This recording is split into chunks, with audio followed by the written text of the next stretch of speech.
Hey, what's going on, everybody? It is Sully. Thank you for tuning in to another episode of Sundays with Sully. If you haven't done so already, go ahead and hit that subscribe, like, and share button. Tell all your friends about Navtronics and Sundays with Sully on YouTube, Instagram, and Facebook.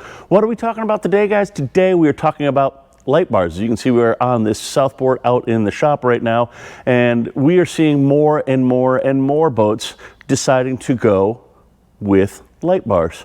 These are really great alternative to doing a spotlight. There's a great many reasons there. We can do spot or flood style lighting with this. We can really light up a much broader area, giving you much better situational awareness, especially up here when we're starting to look out for things like lobster pots and things when we're coming in at dusk. But what we're also seeing with the advent of these light bars are people not mounting them correctly. So if you look here on this boat, you'll see the actual light bar is mounted fairly far back on the hardtop. And the whole reason that we're doing that is so that the light, when it shines out, is not shining down on the bow right here. It's going to defeat the whole purpose of this light bar if we're going to get a whitewash up here into this area and kill your night vision. So it makes you actually go snowblind up here by having all this white light on the white deck. Really kills the whole reason you're doing the light bar and trying to light things up. So what you should do is you got a couple of simple rules you can do this. One way is to simply just power up your light bar, set it up on your hardtop, push it back until you don't see it washing out up on your deck. The other one that we use here, all our techs here use, is we'll put the bar right up there. We don't have to wire it. We don't have to do anything. We can just set the bar up there, and then we simply go lay down our head right up on the bow.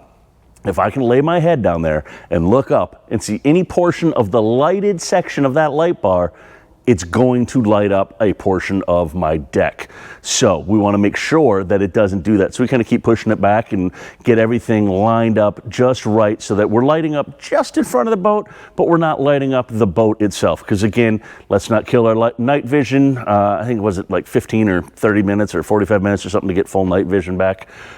So definitely make sure you put your light bar placement properly, guys, if you're going to do it. If you want to know some more about light bars, light bar placement, and all the different options available to you, go ahead, hit us up down below in the comments or sales@navtronics.com. We'd love to talk to you about all the different options that are available.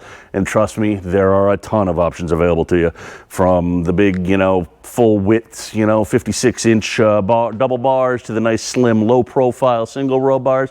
There's a lot of different options available out there for you. So that's it. That is this week's Sundays with Sully. As always, thank you guys for tuning in. Give us a follow, YouTube, Instagram, Facebook. Tell your friends. We'd love to talk to you guys some more about what's going on in the marine industry. As always, we've always got a lot of cool stuff going on, and we appreciate you guys tuning in and checking it out. So I think, I don't know what I got in store for you guys next week. So you guys are going to have to tune in and see along with me, I guess. So until then, peace.